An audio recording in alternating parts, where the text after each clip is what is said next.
안녕하세요. 네, 재물포국악부에 오신 시민 여러분 환영합니다. 저는 재물포국악부에서 2019년부터 새롭게 시작한 렉처 콘서트의 사회를 맡은 아나운서 최희선입니다. 반갑습니다. 네, 오늘은 한 주 만에 다시 또 인사를 드리는데요. 날씨가 많이 쌀쌀해졌죠. 그리고 또 한낮에는 여전히 햇살이 좀 따가워서 일교차가 큰 날씨가 계속되고 있는데요. 이럴 때일수록 감기 조심하셔야겠습니다. 재물포국악부에서 진행하고 있는 렉처 콘서트는요, 인문학 강연과 함께 인천 지역에서 활동하는 뮤지션들의 공연을 함께 즐기는 시간인데요. 오늘 제11회 렉처 콘서트는 지난 9월 초 태풍 링링 때문에 연기했던 강연과 공연을 진행합니다. 인천 사람들을 흔히 인천 짠물이라고 표현을 하곤 하죠. 특히 예전에 좀 그렇게 많이 불렀던 것 같은데요. 요즘에도 그런가요? 지금도 짜요. 지금도 그러나요? 저는 사실 인천에서 나고 자라지는 않았지만 인천에서 일한 지 10년이 조금 넘었어요. 처음에 인천 짠물이라는 얘기를 듣고 왜 그렇게 얘기하지? 바닷가가 있어서 그런가? 좀 궁금했거든요. 경상도 사람들은 뭐라고 부르죠? 문댕이라고 하나요? 서울 사람들은 서울깍쟁이라고 하잖아요. 전라도도 있나요? 전라도 깽깽이. 맞아, 인터넷에 찾아보니까 뭐 그런 얘기들이 조금 있더라고요. 그런데 왜 인천 사람들은 짠물이라고 불렀을까요? 오늘 강연을 들으시면 확실히 좀 아실 수 있을 것 같습니다. 오늘은 인하대학교 한국학연구소 유창호 연구원께서 이 주제로 강의를 해주실 건데요. 인천은 왜 짠물인가? 소금과 인천이라는 주제에 왠지 흥미로운 얘기들이 좀 많이 나올 것 같습니다. 이 주제로 이미 단행본을 출간하시기도 했는데요. 자, 그럼 유창호 선생님을 박수로 연단에 모시도록 하겠습니다. 강의 시간은 50분 정도 진행할 거고요. 강의를 듣고 나서 궁금한 점이 있으신 분은 나중에 질문하실 기회를 드리도록 하겠습니다. 리모.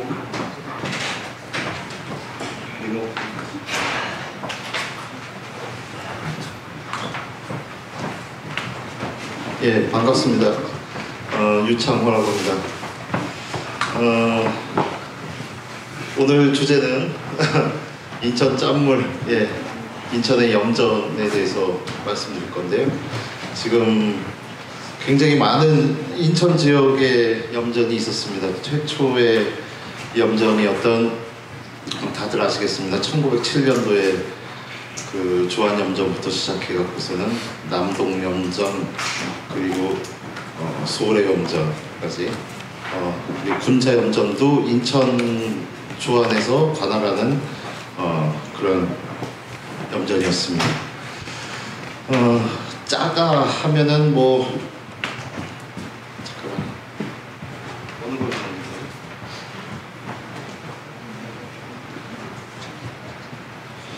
사실 이거 엊그제 저 주안 쪽에서 한번 또 비슷한 주제를 갖고 강의를 했는데, 이 PPT는 그거를 기반으로 만들었는데 거기다 또 얹혀갖고서 지금 70몇 장이나 돼요. 그래서 근데 주어진 시간은 50분밖에 안 되고 그렇기 때문에 좀 빨리 나가는 식으로 하겠습니다. 필요 없는 거는 생략을 하도록 하고요.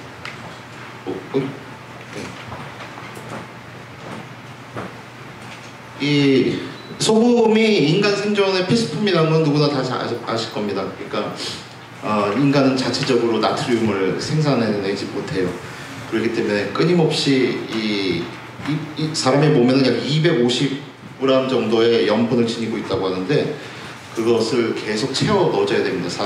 이게 움직이지 않으면은 일단 혈액이 통하지 않고, 그리고 심장이 뛰지 않고 근육이 쓰지 못하게 되죠. 그렇기 때문에 인간 생존의 필수품이었다는 사실.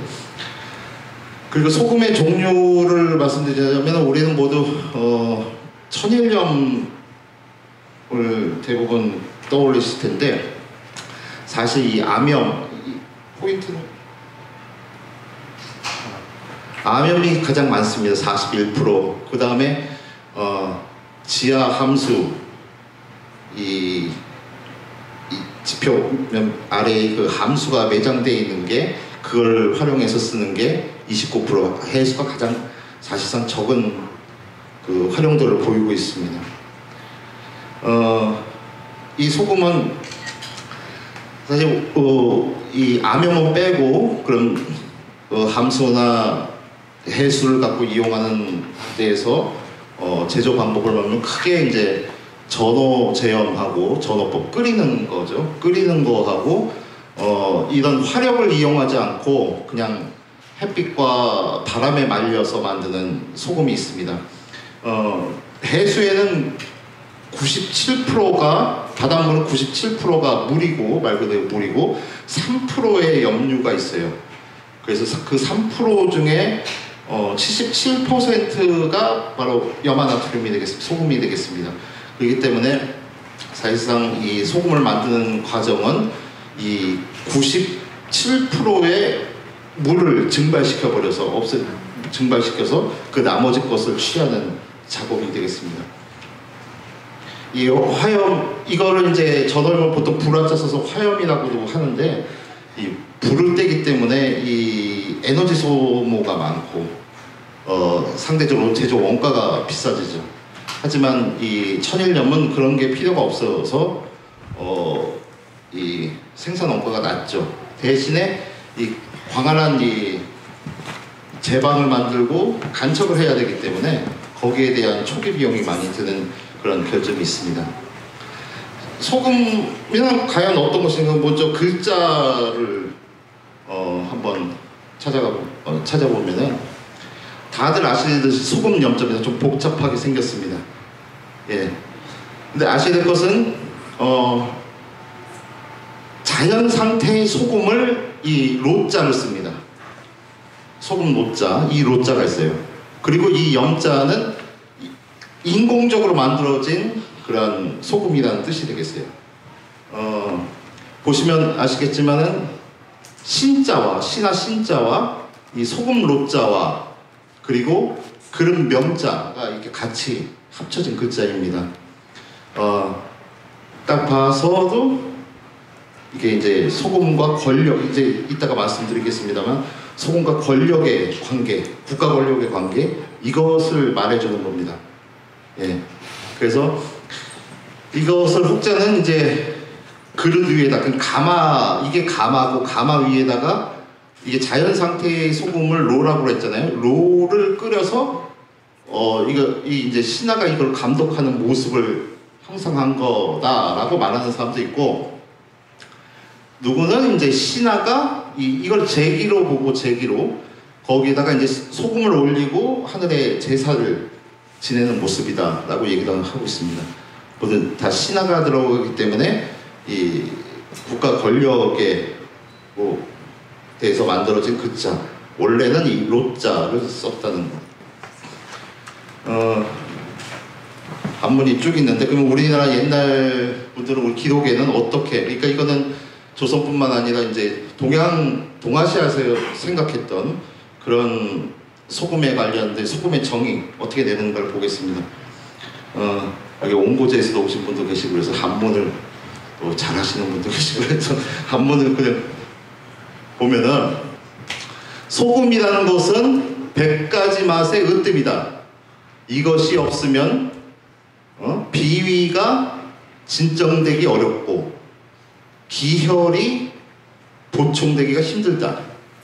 옛날에 숙사씨라는 거는 옛날 황제, 그러니까 그 임금 황제가 아니라 그 옛날 그 중국 전통의 그 신하, 황제의 신하라고 알려져 있습니다. 숙사씨가 처음으로 소금을 만들었다.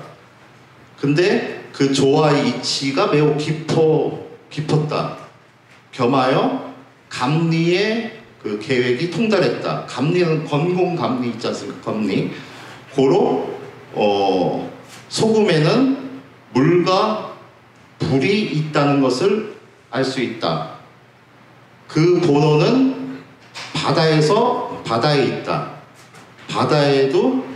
바다에는 바닷속에는 불이 있는 것이다. 불이 있는데 그것이 오랫동안 쌓여서 이것도 소금이라는 것이죠. 함수, 우리 이렇게 많이 쓰죠. 함이 만들어진다. 그리고 이 함이 절여져서 로가 생긴다. 그리고 그 이 로를 끓이는 거, 끓여서 소금이 됐다. 좀 어렵지는 않죠. 예, 오묘하다 뭐 이렇게 쭉 얘기하는 거고요. 근데 이제 그 다음에 이제 소금의 종류들, 흙에서 나오는 것이 토염이고 돌에서 나오는 것이 융염이다. 이건 암염을 얘기하는 거죠. 나무에서 나오는 건 목염이고 풀에서 나오는 게 이게 봉염이다. 그리고 자연적으로 생긴 것이 로라고 하고 사람이 만든 것을 염이라고 한다. 식염에는 두 가지 종류가 있는데 연못을 끌어들여서 만든 것을 과염이라고 하고 바닷물을 끓이거나 뭐 우물물을 끓이거나 뭐 이런 것들을 말염이라고 한다라고 지금 얘기를 하고 있습니다. 이게 이제 동양에서 가지고 있는 이제 근본적인 소금에 대한 인식이었고요. 아까 말씀드렸듯이 이제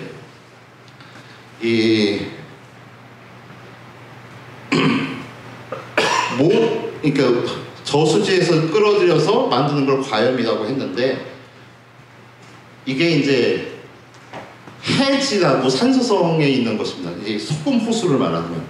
이게 당나라 때부터 이런 것을 만들었어요.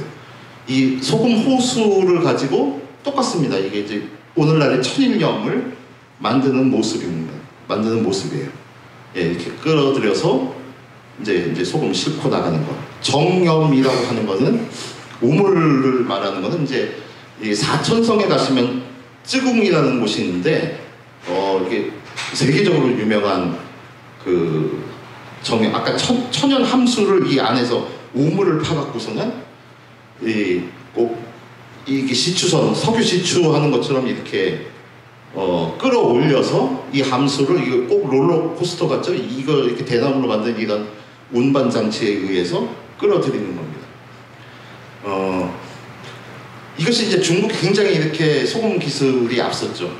이 19세기의 초에 이곳을 가고 미국인이 가갖고서는 이거를 보고 만든 게 지금 미국에서 그 자이언트나 뭐 그런 영화 보면은 그 석유 시추하는 거, 네, 이거를 아이디어를 얻어서 네, 그 미국에서 그 정유 산업을 일으킨 겁니다.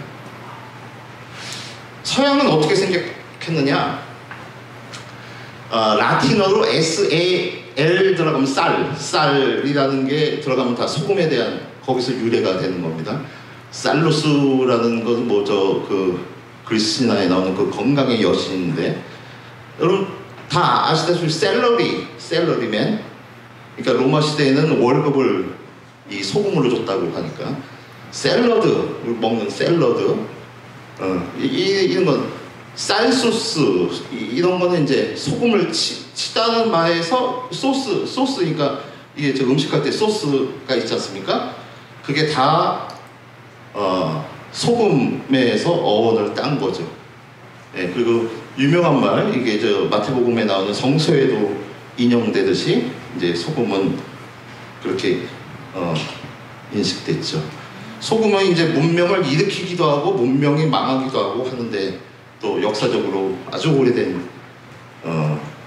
일이 있는데, 이게 로마에 가면은 비아 살라리아 이게 있습니다. 이게 소금길입니다. 여기가 로마하고 여기가 아드리아인가? 예, 그렇습니다. 이쪽 로마 쪽도 바다가 있지만은 이 아드리아 해 쪽이 이게 수심이 굉장히 낮다고 합니다. 그래서 소금을 여기서 더 채취하기 쉽기 때문에 여기서 나온 소금을 소금기를 만들어서 로마로 싣고 오는 겁니다. 예, 처음에 이제 문명이 생길 때는 보통 이제 바다 쪽에서 사람들이 이제 모여져서 하는데, 그건 다 소금을 얻기 위해서 하는 거죠. 그 다음에 이제 국가라는 게 만들어지고 이제 도시가 생겨지고 그 소금을 싣고 올 수 있는, 이제 통제할 수 있는 그런 통제 장치가 만들어지면은 그때는 이제 내륙 쪽으로 옮겨지게 되는 겁니다. 예, 그거는 다 동서양 막론하고 똑같습니다. 그래서 마크 쿨란스키라고 유명한 맛 칼럼니스트 뭐 그런 사람인데 그 책을 소금이라는 책을 썼는데 여기서 이 사람이 그 책의 본질적인 내용은 이겁니다. 소금은 너무 흔하고 너무 쉽게 구할 수 있고 너무 싸다. 현재를 말하는 거죠. 그러나 우리는 문명이 시작한 즉 겨우 100여 년 전까지만 하더라도 인류가 가장 애타게 찾던 문건의 하나가 소금이었다. 이걸 다 우리들은 잊어버렸다. 이걸 얘기하는 겁니다. 소금 때문에 혁명도 일어나고 전쟁도 일어나고 문명이 일어나고 문명이 망하기도 하고 한 얘기를 말하는 건데 지금에는 그 소금이 너무나 흔해졌다는 얘기죠. 자, 이곳은 솔리차타라고 하는 도시, 지금 불가리아의 동쪽에 있는 네, 이것이 지금 고고학적으로는 얘기하기로는 이제 유럽에서 가장 오래된 도시라고 얘기하고 있습니다. 근데 여기가 바로 SO에 솔자가 들어가서 쌀이 아니라 이건 솔인데 제염소라는 뜻을 갖고 있어요. 여기가 이제 소금 생산지였던 곳입니다. 근데 이쪽을 발굴 조사를 하다 보니까 상당량의 금괴들이 금 제품들이 막 나오는데 여기서 금이 나왔다는 게 아니라 이 발칸반도의 모든 소금 무역을 여기서 다 끌어들인 거예요. 그래서 소금이 그 금들이 이 도시로 들어왔던 거죠. 이거는 약 6,000년 전에 만들어진 도시인데 아마 지진에 의해서 아마 이게 폐허가 된 걸로 알려져 있습니다. 중세 시대에도 여러분 폴란드를 가면은 비에르츠카 소금광산이 있습니다. 어마어마한 규모로 여기에다가 성당도 만들고 뭐 집도 만들고 뭐 별거 다 운하시설 뭐 별거 다 만들었는데 이게 바로 그 당시 폴란드를 일으키는 그런 재원의 원천, 여기서 폴란드 수입이 3분의 1을 거둬들였다고 합니다. 이거는 뭐 중국도 마찬가지고 어느 나라도 마찬가지. 예. 보통 소금을 말할 때 인천 짠물 얘기하는데 짠물에 대한 사전적 정의에서 우리가 좀 인천 짠물은 어떻게 보면 바닷가 사람들 비하하는 말이잖아요. 근데 거기에 이제 인색하다 뭐 이런 뜻이 들어가 있는데 제가 알기로 그렇게는 이제 70년대 이전까지는 국어대사전에 그런 뜻이 없었습니다. 나중에 생긴 거예요. 그거는 나중에 생긴 겁니다. 소금에는 우리 쪽은 아닌데 이제 서양 솔트에서는 여러분 사전을 찾아보시면은 세 번째나 네 번째에 이제 가혹하다라는 말이 나와요. 가혹하다는 뜻이 있어요. 소금은 곧 세금입니다. 세금.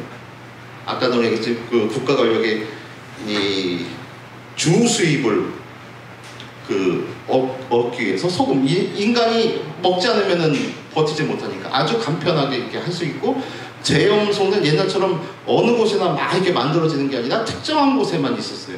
그리고 그 운반은 옛날에 다 대부분 배로 강을 따라서 운반이 되기 때문에 유통되는 거점 지역에서만 이제 딱 징세소를 만들어 놓고 관리들이 딱 해서 거기서 세금을 걷기에 상당히 편리한 겁니다.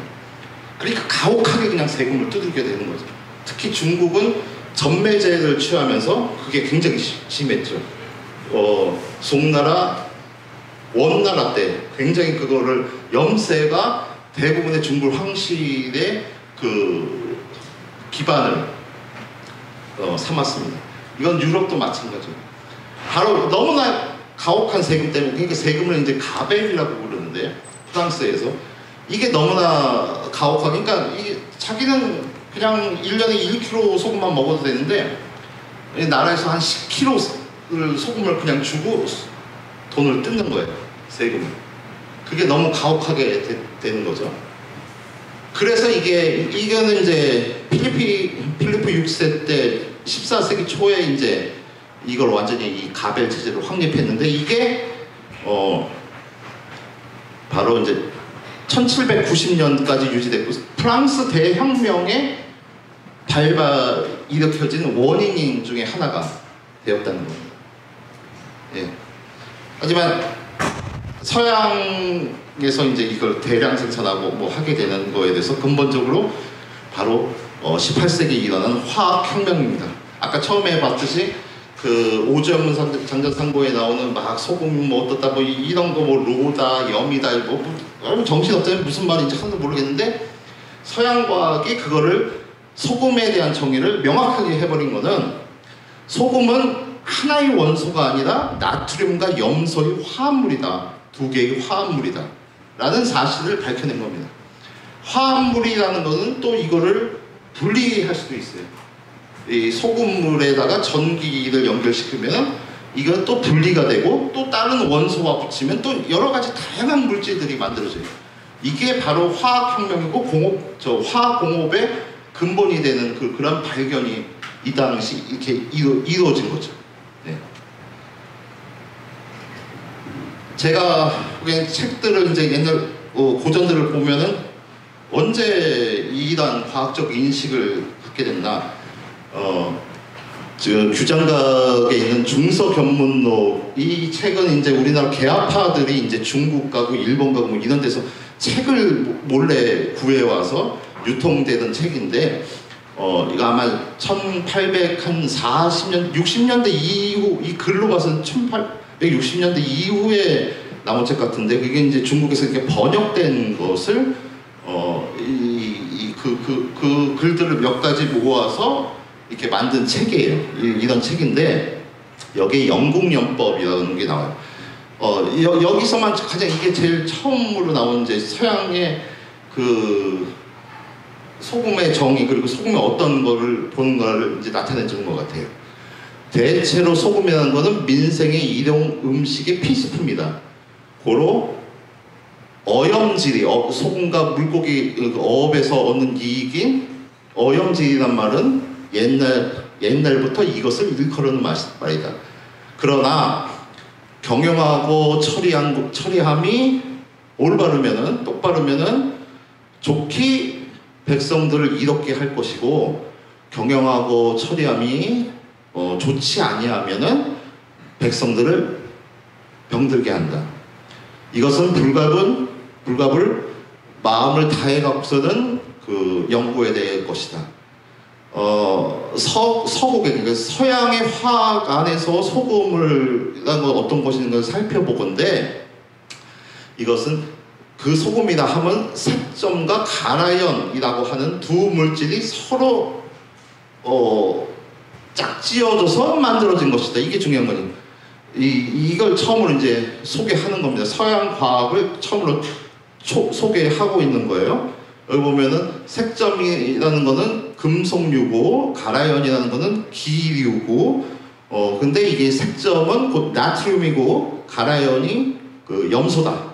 예, 염소는 기체니까 예, 이거를 말해주고 있습니다.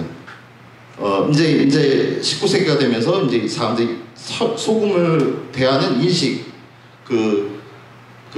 숙사씨가 만들었다는 뭐 전설 속의 인물이 만들었다는 뭐 이런 게 아니라 소금을 이제 어떠한 거라는 것을 정확히 인식하게 되는 거죠.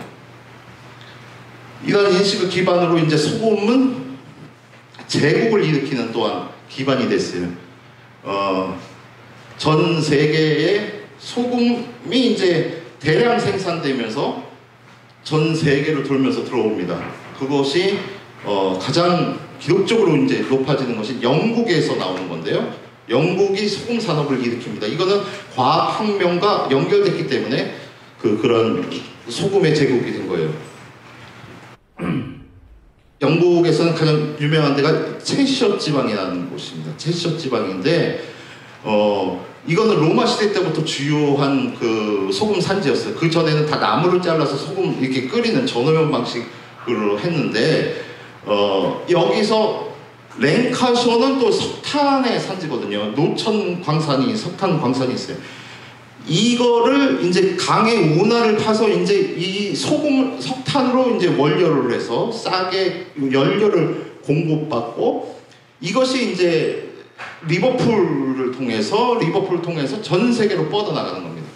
예, 그래서 보통 리버풀 염이라고 리버풀 소금이라고 했어요. 예, 근데 이게 저 동아시아까지 오려면은 운반비가 엄청 들 텐데 이거 어떻게 단가를 맞추느냐? 사실 영국에서 수출되는 상품은 뭐 면화, 뭐 무슨 일정하게 좀 중량이 좀 낮은 것들이잖아요. 그리고 그 식민지나 다른 인도나 이런 데 가서 부피가 큰 물건을 가져오는 겁니다. 근데 처음에 빈배로 갈 수가 없어요. 그러니까 바닥찜이라는 걸로 소위 깔아야 되는데 이거를 이제 소금으로 대체하는 거죠. 그리고 미국, 인도, 중국, 아프리카 뭐 각종 여기로 가면서 이 면화 차들을 수입하죠. 예. 소금을 싣고 아프리카는 소금을 싣고 가서 노예들을 끌고 오는 겁니다. 예. 이런 식으로 단가를 맞추는 거예요. 그래서 이걸 뭐 운수 혁명이라고 할 텐데, 예, 이거는 좀 너무 긴데, 이 리버풀염이 그 인도를 거쳐서 중국, 일본까지 들어옵니다. 가장 동아시아는 오랫동안 전오염이라는 생산 체제를 갖고 거의 변함없이 생각하고 있었는데, 소위 말하는 이런 외래염이 쳐들어오면서 이 혼란에 빠지게 되는 거죠. 채셔 소금은 연간 생산량이 1850년대 100만 톤에서 80년대 200만 톤을 넘어서면서 미국, 인도, 중국 각지로, 세계 각지로 이게 판매가 됩니다. 여기 리버풀항의 그 머지강 운하를 모습을 보는 거고요. 기본적으로 얘들은 암염지대, 그리고 또 함수, 천연 함수도 얻을 수 있었고요. 그 천연 함수를 하도 굴을 파다 보니까 이게 집이 이렇게 막 이렇게 무너지고, 예, 이 정도로 여기가 엄청난 생산을 했던 곳입니다. 지금은 이제 소금 산지가 바뀌었죠. 지금은 어느 나라일 것 같습니까? 세계 1위 생산국. 에? 중국? 이 19세기에는 세계 최강 1위가 넘버원이 영국이었죠. 지금 어느 나라예요? 미국이에요, 미국. 미국이 2위입니다. 예. 근데 영국 같은 경우는 항상 자유무역을 얘기하고 막 그러잖아요. 후발주자였기 때문에 그렇습니다. 이전에 네덜란드, 스페인이 있었기 때문에 걔네들을 따라잡기 위해서는 자유무역을 얘기할 수밖에 없죠. 독점이 아니라 자유무역. 하지만 얘네들은 식민지 경영에 있어서는 독점, 바로 전매제를 시행했어요. 예. 영국이 뭐 섹스피어, 아니 인도를 내줄지언정 뭐 섹스피어를 내줄 수 없다, 뭐 그건 다 헛소리고 거짓말이고, 영국 제국을 유지한 거는 바로 인도입니다. 여기서 소금이 아주 중요한 포인트가 됐죠. 거기에 전매제를 하면서 영국의 그 식민지 경영의 통치 자금을 다 여기서 끌어들이는 거예요. 이렇게. 근데 영국이 처음에는 이 인도를 다 먹은 게 아니지 않습니까? 벵갈을 먹고 뭐 요쪽에 봄베이, 뭐 마드라스 이렇게 요런데 부분하고 이 나중에는 뭐 무슨 뭐 토속종 토인종들이 사는 그런 나라였는데 여러 걸 막 분리되는데, 이게 이제 소위 관세선연이라고 해서 장벽을 만든 거예요. 얘들이 장벽을 전매제에서 밀수를 방지한다고. 가장 중요한 산지는 이쪽 끝에 벵갈만에 있는 요 삼각지였는데, 여기는 겐지스강의 하류죠. 예. 이곳은 바로 겐지스강이 또 성스러운 강이라고 해요. 그래서 거기서 나온 소금이라고 해서 인도인들이 가장 선호했던 그런 곳인데, 이거를 멸망시켜버리는 거죠. 인도의 제염업을 완전히 멸망시키는 겁니다. 생산량이 인도에서 이렇게 올라가는데 19세기에 들어서면서 중반 후반 들어가면서 뚝 떨어져 버려요. 후반 들어가면 완전히 떨어져 버려요. 그리고 이제 거의 제조를 못하다 완전히 망한 거예요. 대신 19세기 초에 조금 올라가면서 19세기 후반부터는 이게 다 영국 소금이, 수입 소금이 영국 소금으로 그냥 깔려버리게 되는 겁니다. 이처럼 그 리버풀염이라는 그런 파워가 엄청났던 거죠. 아까 말씀드렸던 그 관세선은 이런 4,000km가 넘는 거리를 생울타리를 쳐갖고서는 막아버린 거예요. 예, 이 흔적이 아직도 있습니다. 예. 지금까지 그 소금이 어떻게 변화 과정을 좀 얘기했는데, 그 소금은 기본적으로 동아시아에서는 처음에 이제 전오염을 쓰다가 19세기에 이제 천일염으로 바뀌고, 이제 근대화되면서 정제염으로 바뀌는 그런 시스템인데 유럽의 제염업은 이게 바뀌어요. 그러니까 로마 시대 때부터 천일염이었던 것이 그 과학혁명으로서 전어염으로 대체되고 이게 정제염으로 가는 단계로 가거든요. 예, 그게 좀 다릅니다. 우리나라는 우리나라 그럼 소금이 어떻게 만들어졌냐? 우리나라는 뭐 100% 이제 바다를 통해서 할 수밖에 없는데 산맥이 바다입니다. 대신 동해는 이 간척지 갯벌이 발달돼 있지 않아서 여기서는 소금 생산이 좀 힘들고요. 대신 영흥만 원산 위 영흥만이나 이렇게 쑥 들어가는 울산이나 이렇게 쑥 많이 있는 곳에서만 소금이 좀 크게 그래도 만들어졌고 서해 남해 주로 이제 서해 남해에서 이루어졌습니다. 서해 남해에서 이루어졌는데 가장 유명한 건 이 양대산맥은 이제 명호염, 나주염. 명호염은 이제 김해 그 낙동강 하구에 이 대규모의 그 염전을 만들었어요. 염전을 만들었고 이거는 이제 연료로 낙동강 하구니까 갈대가 무섭게 쫙 날리니까 그 갈대를 연료로 삼아서 그 소금을 만들었고 이 나주, 목포 쪽은 지금도 뭐 생산량은 여기서 거의 다 나오는데 조선시대 때에도 이 전라도 지역에서 소금이 제일 많이 났습니다. 더불어 경기 지역도 유명한 곳이 있어요. 남양염, 남양만, 화성, 사강 지금 화성시 사강 뭐 그런 데 있잖아요. 예, 그쪽에서 나는 소금이 이제 남양염이라고 불러서 제품은 가장 좋은 소금으로 쳤고 이것이 바로 왕실로 들어가는 진상품이었습니다. 예, 인천 소금도 이런 남양염의 영향을 받고 했는데 전체적인 퍼센테이지에서는 인천 소금은 그렇게 크지는 않았어요. 조선시대 때까지는. 예. 만드는 과정은 이렇게 이제 처음에 함수를 만드는 과정. 여기도 섭등이라는 이 염정을 우물 형식의 이런 걸 파서 계속 소를 갖고 이렇게 돌려서 여기를 다 흙을 이렇게 갈아서 소금기가 딱딱 잘 붙게 한 다음에 이걸 덮고 이제 만조가 되면은 여기서 함수가 한 곳에 이렇게 모이게 되죠. 여기 만들어진데 그것을 만들어서 그 염도가 높은 그 함수를 이제 육지로 옮겨서 이거를 끓이는 작업. 이게 굉장히 그 힘든 작업이죠. 힘든 작업이긴 한데 이거는 사실 비가 한 3일만 안 오면 돼요. 3일만 안 오면은 이 소금을 할 수가 있어요. 하지만 천일염은 일주일 이상, 보통 10일까지 일주일 이상 계속 그 비가 오지 않아야 돼요.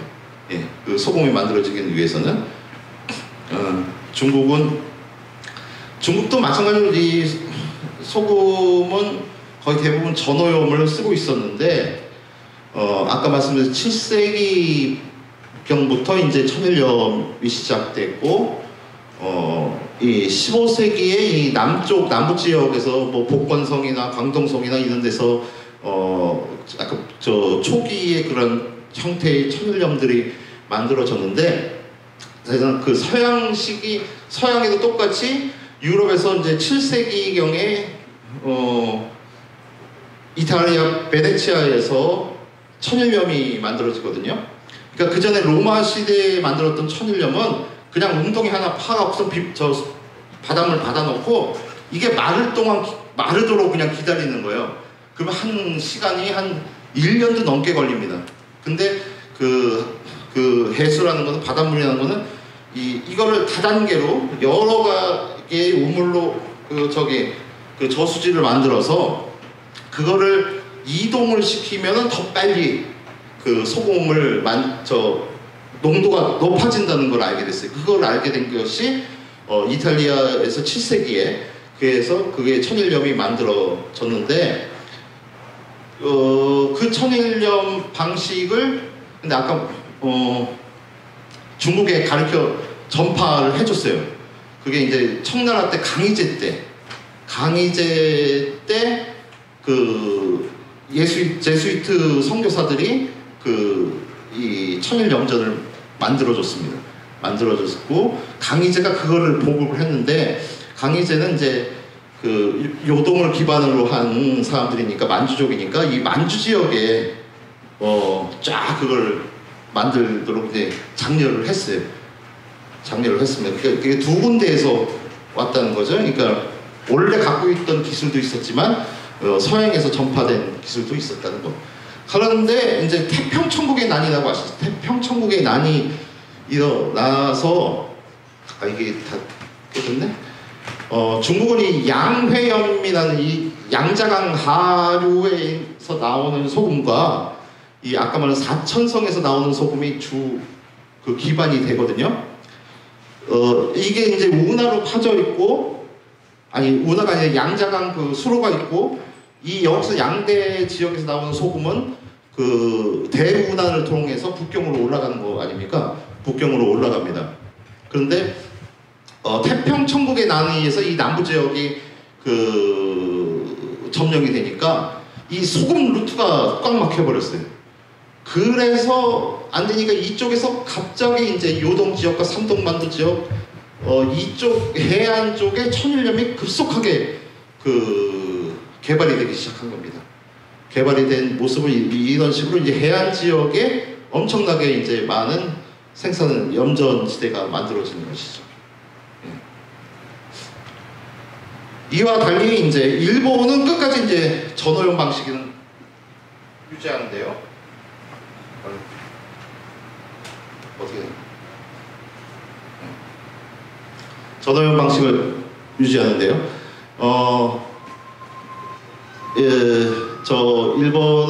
일본은 특별히 일본이 운이 좋죠. 저 영국이 석탄을 가지고 그 생산량을 엄청 늘렸듯이 일본도 이제 그 규슈 쪽에 석탄이 개발되면서 석탄을 제염업에 사용하기 시작합니다.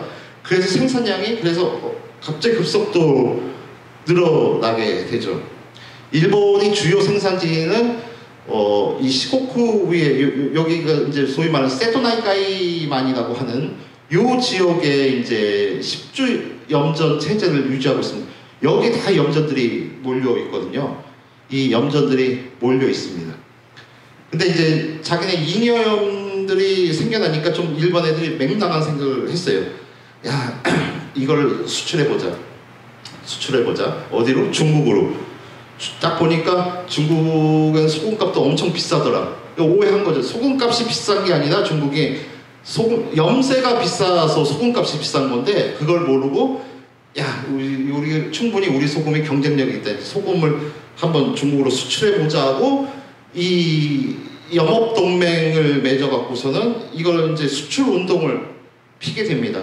결과적으로는 이건 허가가 나오지 않았고, 중국과 일본과 조약 간에 있어서 서로 간에 소금은 판매하지 않는 걸로 규정이 됐는데, 그러니 그 소금을 어디다 팔 것인가 딱 보니까 이제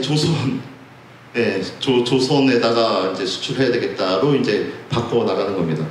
그래서 빨간 이게 파라표는 이제 일본 소금의 해외 판매량인데 거의 대부분 같이 따라가잖아요. 조선으로 대부분 수출한 겁니다. 처음 생각에는 저쪽 사할린 쪽이나 그 블라디보스톡 쪽으로도 판매를 하려고 그랬는데 그쪽은 먹히지가 않았어요. 근데 이제 이 20세기로 19세기 말에 들어오면서 급속히 이제 그 조선으로 수출을 못하게 되는데, 그 원인은 이때가 되면 조선은 중국염이 들어오는 거죠. 청국염. 중국 천일염이 들어오게 되는 겁니다. 청국염이, 소위 말하는 청국염의 기세가 19세기 말에 조금 하다가 급속하게 이제 올라서 버리죠. 이 조선시장을 제패를 하는 겁니다. 얘들이. 청국염 아까 나왔듯이 이거는 그 공식적인 통계 자료에 의한 건데, 사실상은 그 더블이 되는 것이 밀수염입니다. 밀수염. 밀수가 굉장히 심한데 그거는 대부분 산동반도에서 왔어요. 왜냐면 산동반도는 통제되기가 힘들어요. 여기도 엄청나게 많은 만들이 있고 여기서 소금들이 만들어지는데 정부가 이 산동성의 성도는 이 제남시가 이 뒤쪽에 있기 때문에 그 황하 하류 쪽에 모여 있어서 이쪽만 통제되는 거예요. 이쪽은 통제가 안 되고 더더군다나 지부나 위에이나 청도와 같이 우리 똑같이 인천 조개지 같은 곳이 서양 조개지들이 여기에 조차지들이 딱 있는 거예요. 예, 영국이나 독일 조차지들이 있으니까 여기를 건드릴 수 없어요. 가장 심한 게 지금 석도라고 하는 곳의 소금들이 거의 대부분 조선으로 들어옵니다. 밀수의 형태로. 그래서 가장 피해를 보는 것이 이 황해도, 평안북도, 평안남도 이 조선 북부 지역은 완전히 중국 소금에게 장악을 당하는 것이죠. 장악을 당하게 됩니다. 1885년부터 일본 소금이 들어오고 그리고 98년에 이제 청국령이 들어오고 1904년에는 대만령까지 이제 수입을 하게 되는데 판도는 그러니까 이게 일본 소금이 들어온 건 아까 얘기했던 그 부산 명지도 명지도가 있죠. 이때 1885년 이 당시 1885년 이 당시 여기 큰 태풍이 왔었나 봐요. 여기가 다 이제 우리나라 염전이 절단이 났는데 그 틈을 타서 이제 수출을 한 거죠. 우리는 수입을 할 수밖에 없었습니다. 그리고 일본 소금은 주로 원산과 부산 쪽에서 낙동강을 타고 운반되는 이쪽을 경상도와 한경남도 일부 지역을 일본 염들이 석권을 하고 중국령은 이 가장 가까운 인천 이북의 지역들, 이쪽이 이제 외국염에 이제 중국염에게 석패당하고 말이죠. 그러면은 이런 경우를 뭐 가만히 눈 뜨고 볼 수는 없었죠. 조선도 어떻게 뭔가를 해야 됐습니다. 대한제국인데 이 당시 대한제국이 뭔가를 해야 되는데 이제 기존 거 말고 이제 근대 제염을 한번 해보자. 외국식의 방법을 좀 해보자 하는 방법을 생각해서 1895년에 농상공부가 만들어지면서 처음으로 이제 염전 업무가 정부에서 이제 시작을 되는데 1899년도에 이제 제염시험장 설치를 위해서 그 예산이 편성돼요. 그리고 그것을 어떤 식으로 할 것인가? 근데 일본식의 염전을 만들어보자 해서 변국선이라는 사람을 일본에 파견합니다. 그래서 1900년도부터 인천에 이 제염시험장이 만들어지는데 근데 이 변국선이라는 사람은 어떤 사람이냐? 이 사람 누구죠? 이 사람 다 알죠? 이상이죠. 이상. 이 사람은 누굴까요? 구본웅이라는 사람입니다. 우리나라 꼽추화가 구본웅, 유명한 구본웅과 이상. 이 사람은 김한기. 이 사람도 유명한 화가. 지금 그림값 제일 높죠? 엄청납니다. 변국선이라는 사람의 딸이 이 변동림. 변동림은 이상의 첫 번째 와이프 결혼했던 김한기와는 두 번째 재혼을 했습니다. 이 아버지가 변국선. 그럼 구본은 뭐냐? 변국선은 원래 정실 자식으로는 이제 딸 하나만 있었어요. 근데 늦게 아들을 낳고 싶어서 첩을 들여서 아들 둘을 낳고 막내딸을 낳는데 그 막내딸이 변동님이 된 거고 그 첫째 딸 원래 정실 부인하신 첫째 딸은 변동숙이라는 사람은 이 구본웅의 아버지의 그 부인이 되죠.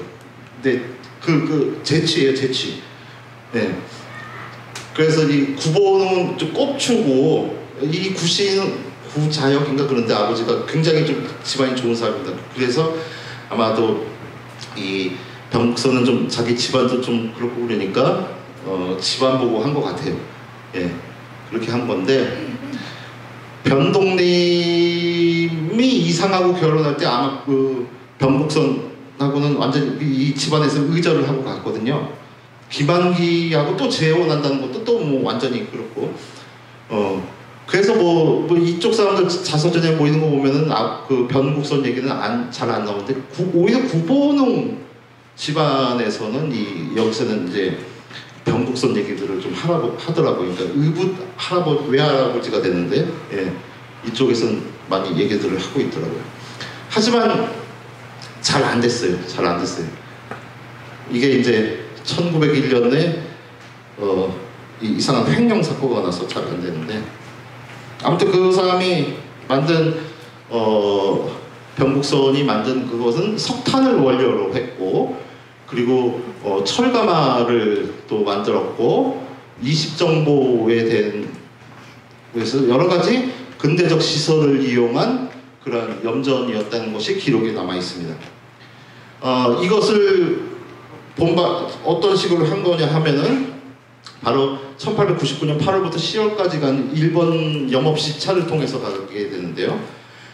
나가사키 도코야마를 통해서 동경까지 하고 다시 까꾸로 이렇게 돌아오는 그런 코스가 되는데 가장 중요한 것은 이 오카야마, 아까 말씀드렸던 십주염전, 이 세토나이카이 앞에 있는 이 오카야마로 가서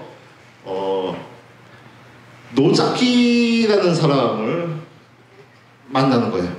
이 사람이 염전 왕이거든요. 예, 일본에서 최대의 염업가. 그리고 이 사람이 나중에는 대만으로 진출해서 대만 천일염을 또 거기서 경영을 하는 사람입니다. 그리고 귀족원, 일본 상원 국회의원이기도 했고요. 정치 권력도 갖고 있는 사람이고요. 그래서 이것을 시찰해서 이것을 모델로 한국에다가 그것도 인천에다가 제염시험장을 만든 것인데요. 그 인천에 만든 곳은 어딜까 좀 생각을 해봤습니다. 어딜까 생각을 해봤는데 처음에는 주안 쪽에다 만들지 않았을까 생각했는데 그게 아니더라고요. 그러니까 1901년 3월 달에 황성신문에 나온 거에 보니까 여기에 이제 원서이도라는 그 섬에 대해서 분쟁이 생긴 기록이 나와요. 이 시험장하고 병국선과 이관유라고 하는 사람이 이 땅 소유를 갖고 분쟁을 일으키는 게 나오는데 그럼 원서이도는 어딜까? 일단 원자가 들어가는 섬 이름은 어딜까? 생각해보니까 인천에 딱 원도가 여기 토지금고 낙섬 있는 데 있잖아요. 그게 원도거든요. 원도와 으뜸원자를 쓰는 원도는 또 이 남동공단 앞에 있는 옛날 지금 두 곳 다 매입돼서 없습니다. 원래도라고 하는 그 원도가 있어요. 그 원서 2도라고 했으니까 섬이 두 개라는 거죠. 똑같이 대원도, 소원도 이렇게 나눠진 대소원도로 나눠진 곳이에요. 근데 보니까 이쪽에서는 이쪽보다는 이 남동공단에 있는 이곳이 그 19세기 기록에 보니까 이쪽 지역의 염전이 19.97인 거의 20정보, 똑같이 아까 20정보의 염전을 했다는 것 기록이 나오기 때문에 이곳에서 했다는 사실을 알게 됐습니다. 예, 지금 두 군데 다 나중에 이제 천일염을 만드는 염전이 됐습니다.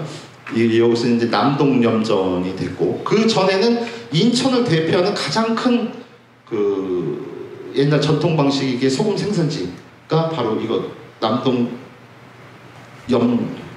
여기 이름이 염천이었죠. 염천 지역이 원래도 이쪽이 소금 생산지였다는 것을 알 수가 있습니다. 그런데 아까 말씀드렸듯이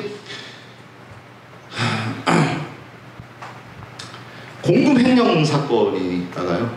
이게 이제 이 병국선이 인천항 객주한테 1250원을 뺏겼는데 이 사람이 자기 집이 불이 나서 이렇게 다 홀랑 타버려서 돈이 없어졌다고 그리고 개성으로 도망가 버립니다. 그래서 개성에서 잡혔는데 거기 취조해도 나는 집이 불나버려서 돈 없다, 난 배째라 이거라 때문에 그래서 결국 이거는 저 병국선도 책임을 져야 되기 때문에 병국선 역시 1902년도에 그 명관저치되고 예, 맙니다.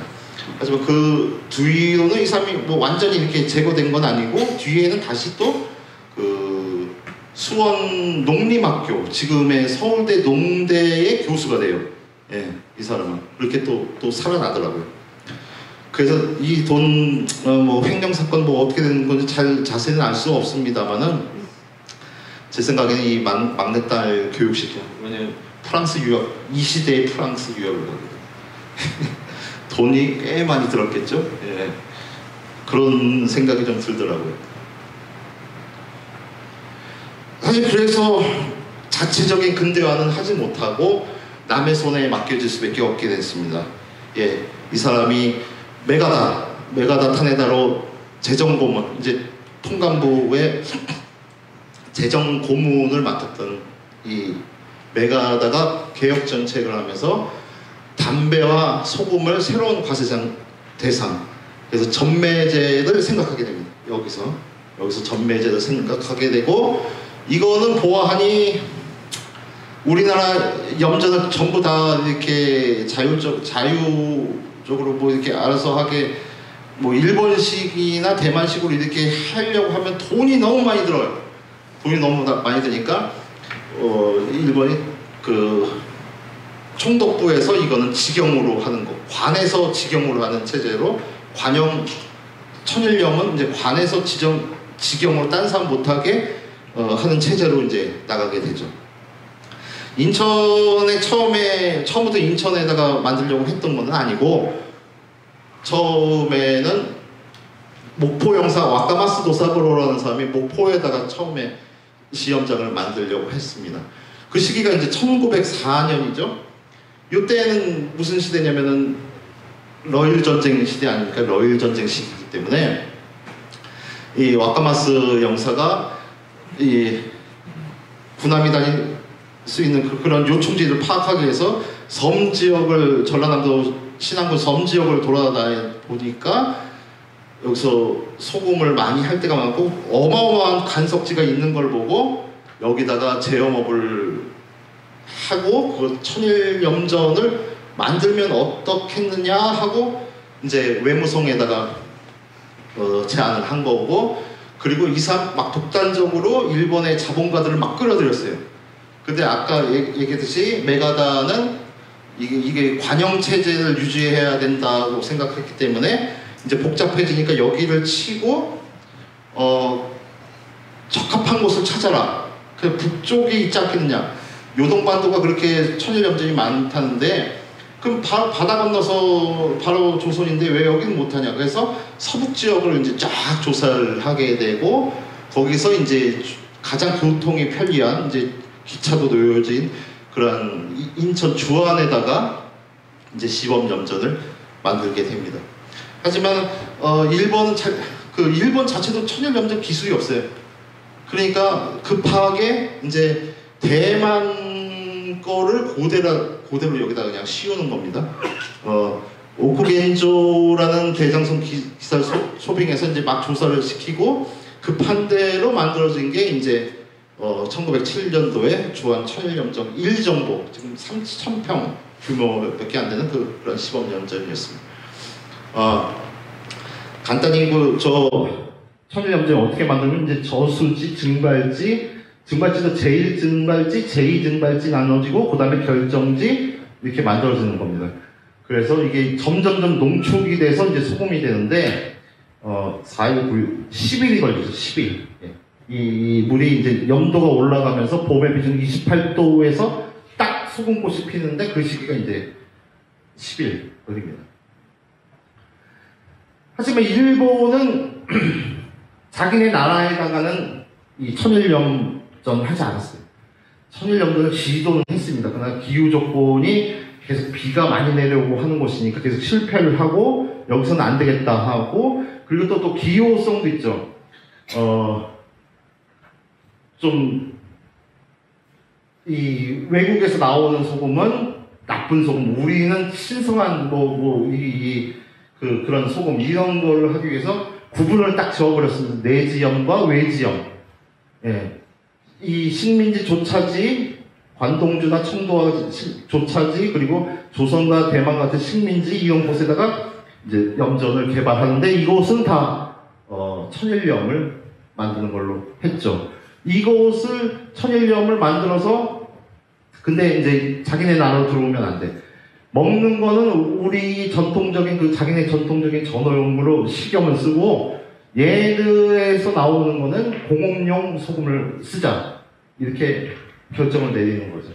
그래서 일본은 상당히 자기네들이 만든 소금을 여기 하지만 이거보다 훨씬 많게 보통 수입 소금에 의존했고 1920년대가 되면은 또 이제 공업 발전이 화학공업이 일어나니까 이 공업용 소금을 또 굉장히 많이 쓰게 됩니다. 그래서 만들어진 게 이제 1907년부터 천일염전이 만들어지게 되는데 그거는 이제 크게는 이제 4기로 구분됩니다. 이 천일염전 만들 때는 그 총독부에서 예산으로 나오는 게 아니라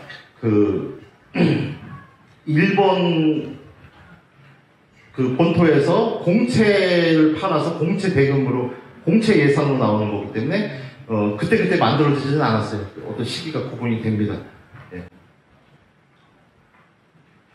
그래서 주간염전이 1919년까지 만들어지고요. 그리고 이 북쪽 지역의 광양만과 덕동염전이 만들어지게 되는데요. 이게 이제 주한염전의 모습인데 이게 이제 그 갯골수로죠. 갯골수로. 예. 이게 이제 대만염전 그대로 중국염전 그대로 베꼈다고 하는 거는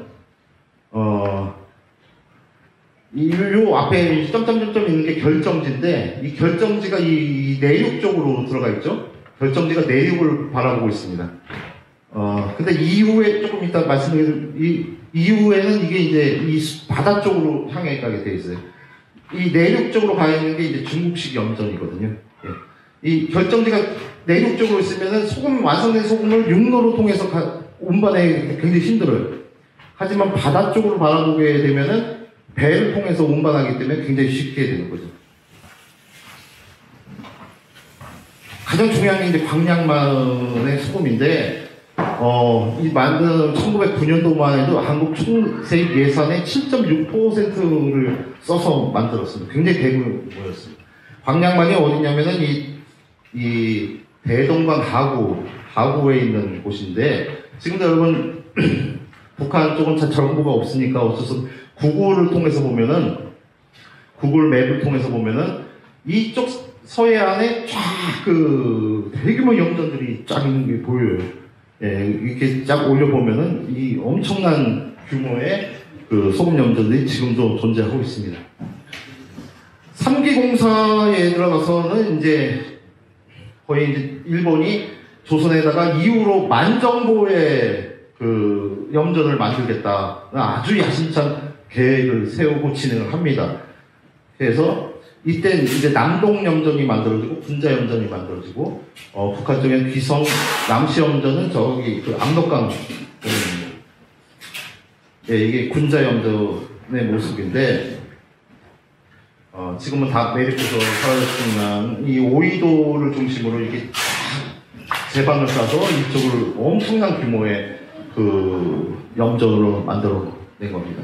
하지만 만정보의 염전을 받겠다는 계획이 중간에 브레이크가 걸리게 되는 것은 1923년에 대사건도 두 개의 대사건인데요.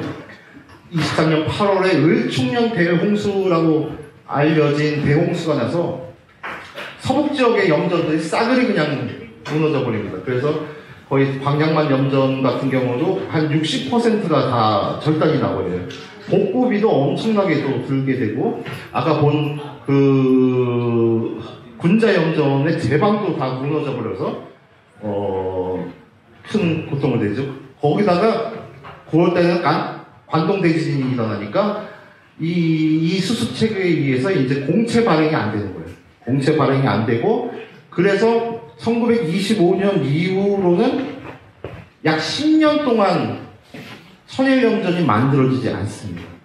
예, 만들어지지 않고 거의 이제 그 조선에서는 계획이 완전히 이 관동주나 그런 저 산동반도에서 나오는 그 중국 소금의 중국 소금의 거의 소비지로 전락되고 최고 한 3분의 2 정도가 수요량이 3분의 2를 다 외국염으로 채워야 되는 그런 상태가 됐죠. 하지만 30년대 후반에 들어서서 이제 급속하게 또 염전이 만들어지게 되는데 이거 보통 사기 공사라고 하고 대표적으로 이제 소래 염전이 이때 만들어졌습니다. 근데 이 당시 만들어진 것은 좀 다른 목표예요. 산업용이라는 게 있습니다. 그리고 저 청도 소래 염전인데요. 잠깐 이 당시에 이제 일본이 차지하고 있던 여기 대련, 그러니까 저 관동주 그리고 청도 이게 대표적인 조차지인데 청도가 1차 대전 후 이게 원래 청도는 그 독일 조차지였는데 일본이 1차 대전 때는 승전국 아닙니까? 그래서 승전국이기 때문에 여기를 일본이 얻어냈어요. 얻어냈는데 이제 유럽에서 전후 대책 뭐 이렇게 하면서 이것을 다시 중국에다가 반환해줘야 되는 그런 사태가 벌어졌습니다. 그러니까 기껏 여기다가 막 들어서 투자하고 염전 만들고 막 그랬는데 그냥 이게 쫓겨나게 되니까 이거 보면 여기도 대련도 어떻게 될지 모른다. 조차지는 믿을 곳이 못 되고 그래도 믿을 수 있는 건 식민지 조선하고 대만이 있는데 대만 조선에는 아직까지 소금 생산이 제대로 안 되니까 이런 데다 투자하느니 그 오히려 조선에다가 투자를 하자 하고 하면서 대규모로 이 염전을 만들게 됩니다. 이 소래 염전은 아까 말씀드린 이 객골을 통해서 이렇게 나오는데 여기서는 아까와 달리 결정지가 다 이 객골 앞에 있어요. 예. 객골 앞에 있어갖고서는 이 수로를 통해서 이 소금을 운반하게 되는 그런 체제인데 이게 이제 중국 염전하고 다른 스타일입니다. 그래서 근데 끝내 저기 패전하고 이제 8.15 광복이 돼서 45년대 해방이 됐는데 7천 정도 좀 더 넘습니다. 7,300인가 이 정도 여기까지 그 만들었습니다. 원래 만 정보를 계획한 게 일본이 이 정도의 성과를 냈는데 거의 이제 앞둔 상태였던 거죠. 그래서 걔네들 계획에 의해서는 이제 50년대가 들어왔으면은 조선은 완전히 자급자족을 하고 그리고 일본에다가 이제 수출할 수 있는 그런 체제를 만들려고 했는데 그 직전까지 가서 이제 끝나버린 거였습니다. 근데 45년대 분단이 되니까 또 이게 나눠져 버렸어요. 그래서 남한 지역에는 2,900 정도, 북한에는 5,400 정도의 이게 남아서 이제 남한 쪽에 또 절대적으로 소금이 부족하게 되죠. 거기다 연백 또 이제 6.25 이후에는 이게 북한 쪽이 되다 보니까 해방 이후에는 급속하게 이제 아주 극심한 이제 소금 부족 현상이 나서 그래서 이승만 정부 때 50년대에 그거를 이제 관영 체제가 아니라 이제 민간도 들어갈 수 있게 해서 정확히 몇 년도 생각 안 납니다. 49년도인가 몇 년인지 모르겠는데 그때 이제 처음으로 이제 신안에 비금도의 1호 염전이 만들어지게 되는 것이죠.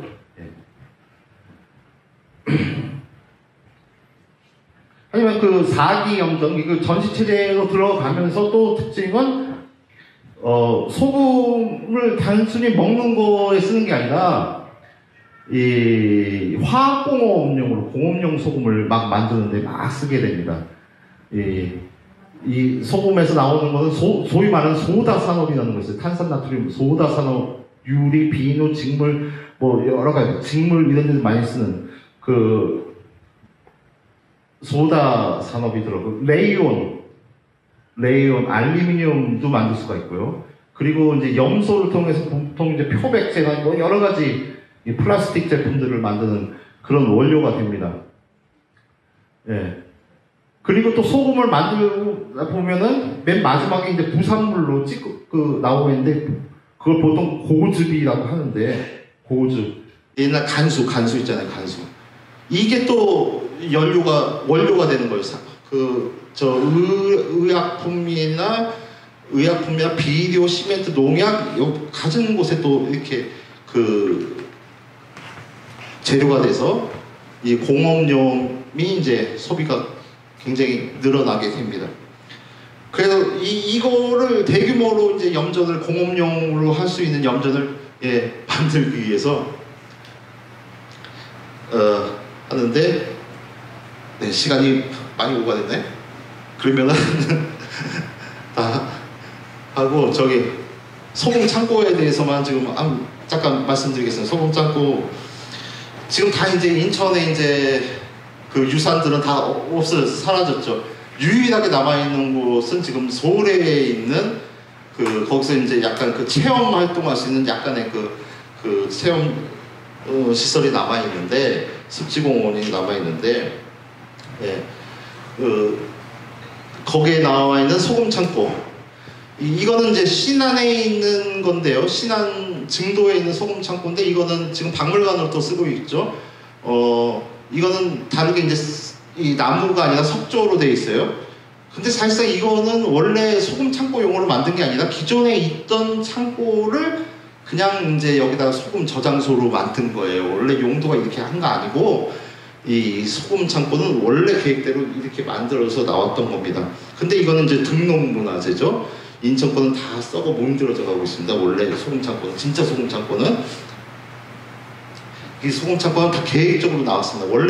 원래는 그냥 단순한 그 창고 건물 형태로 이렇게 계획이 되다가 1915년도 이게 도면인데, 주한염전의 도면인데, 창고 도면인데, 지금처럼 이렇게 밑에가 이렇게 더 넓은 그런 형태. 왜냐면 소금 막 싸면은 하중 때문에 이렇게 버텨주기 위해서 이 아래 부분을 더 넓혀버리죠. 그런 위는 좁고 아래는 넓은 그런, 지금 우리가 흔히 아는 이런 소금 창고가 1915년도부터 나오기 시작해서 전매 체제이니까 전국적으로 이렇게 퍼진 겁니다. 전국적으로 퍼져서 나온 거예요. 이 소금 창고는 그러면 딴 나라에서 천연염전이 딴 데서 온 곳이니까 딴 데 받은 거 아니냐 생각했는데, 중국 거를 따져보니까 중국에는 일단 관용으로 쓰는 이제 저장소, 이제 큰 곳은 창고는 있는데, 중국은 이제 개인들이 하는 데에서는 다 소금 창고를 만들어서 쓰는 게 아니라 염퇴장이라고 해서 그냥 노천에다 이렇게 쌓아 올려요. 바닥에 벽돌을 깔고 이 위에다가 쌓고 여기다가 이제 집더미를 이게 비 오게 맞게 뭐 이렇게 포장을 하는 정도.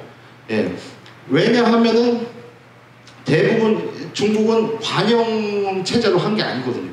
전매제는 저기서 쌀수매 하듯이 그렇게 개인이 해서 이렇게 정부가 이렇게 수매를 해서 하는 체제.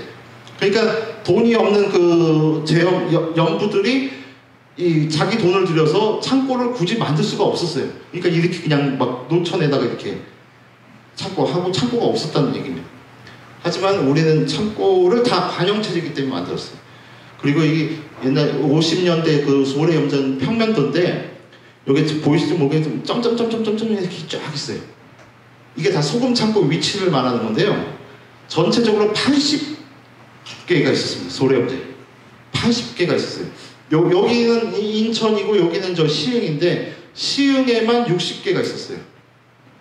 이것이 2008년도인가 2000년대에 그 대한영업주식회사를 계승한 성담이라는 회사에서 바로 이거를 이제 문화재청이 2000년대 초반까지 40동이 남았었어요. 시흥에만. 근데 이거를 그 근대문화재로 딱 등록시키려고 하니까 하루아침에 40개 남은 거에서 38개를 다 없애버렸어요. 성담이. 불 지르고 다 없애버렸어요. 그때 아주 그냥 난리가 났죠. 또 시흥 쪽에 지금 그 시민운동은 그때 결성된 거예요. 그래서 지금 딱 2동이 남아있어요. 2동이. 인천 쪽에는 4동이 남아있습니다. 4동이. 시흥은 지금 그래서 이거를 보존시키고 안에 박물관을 만들어놨어요. 이번에 올해 중에 이걸 등록문화재 등록을 할 신청을 하려고 지금 예정 중에 있습니다. 인천은 내가 4동이 있다고 그랬는데 그 중에 한 동은 완전히 무너졌고요. 한 동은 반 쪼가리가 났습니다. 네, 지금 아무도 이번에 태풍 왔는데 이거 태풍 오기 전에 찍은 건데 태풍에서 어떻게 됐을지는 몰라요. 예. 근데 이 건물이 제가 파악하기로는 제일 처음 만든 거예요. 37년도에 만든 거예요. 나는 이거 빨리 보존 조치하고 복원되고 조치가 있어야 될 것이라고 봅니다. 인천은 아무도 관심을 안 갖더라고요. 네. 시흥에서는 이렇게 막 움직이는데도 불구하고. 예, 이상으로 마치도록 하겠습니다.